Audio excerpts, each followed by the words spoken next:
So here's a problem where you can use the binomial PDF and CDF function. So we have Xavier is a very talented high jumper. When training, he can clear 2.1 meter bar at a constant probability of 3/4. During one training session, Xavier attempts 7 times. Let x be the number of times he clears the bar. So in order to calculate the probability that Xavier clears the bar exactly 5 times, we're going to use binomial PDF when we're find the probability of exactly one number, we want to use the PDF. So if I go to my calculator and I go to distributions, which is on the vars button, I need to do second vars. And now I'm going to hit the up button to go all the way down to find the binomial PDF. So I want to hit enter there. And now the number of trials here is 7 because it says in the problem, let me go back. It says he attempts this height 7 times. So sometimes you're going to figure out that from the context. And then the probability is 3/4 because it says a constant probability of 3/4. And then x value is 5 because that says calculate the probability that Xavier clears the bar exactly 5 times. So now if I go down and I hit paste, enter, it's going to paste it into my home screen, and I just hit enter, and I round 3 sig figs, so 0.311. Or if I for some reason need a percentage, I just multiply this by 100, so get 31, about 31%.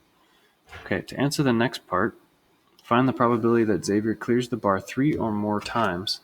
We're going to have to set up an inequality. So 3 or more means the probability that x is greater than or equal to 3. And so our calculator cannot do this directly. We need to switch this to be 1 minus the probability that x is less than or equal to 2. These are equivalent, and this is the only way we can solve this on our calculator. So now I go back to my GDC and bring up my binomial distribution. And this time I want CDF. If it's an inequality, then I want to click on CDF. And so now the number of trials is still 7. The probability is still 3/4 for Xavier. So let's plug this in, 3/4. And now the x value is going to be, if we type in 3, that's going to find the probability that x is less than or equal to 3. But we want greater than or equal to 3. So we actually have to type in the 2. It's always going to be 1 fewer than the one you want.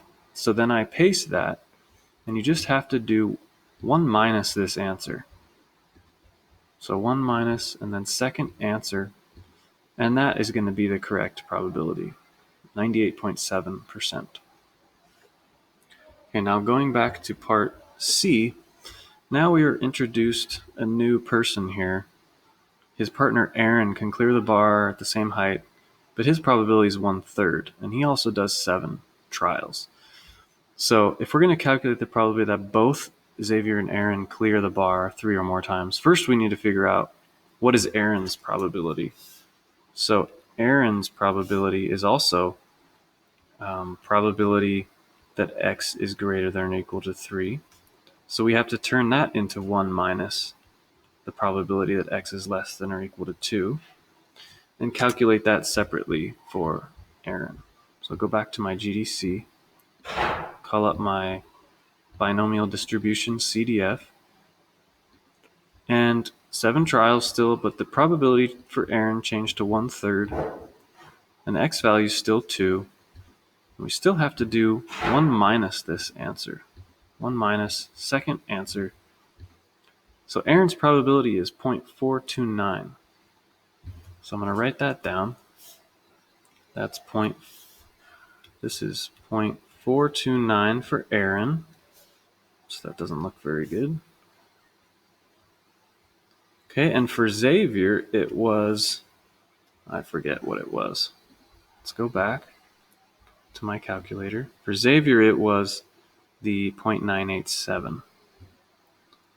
So this was 0.987. And so in order to calculate the probability that both of them do this, we just need to multiply these two numbers together. So 0.987 times 0.429. I can just say answer, because I already have the 0.429 there. I could say answer times 0.987, and maybe I want to give a few more decimals to be more accurate. So I'm going to give all the decimals I have. And so that probability would be 0.434, or 42.4%.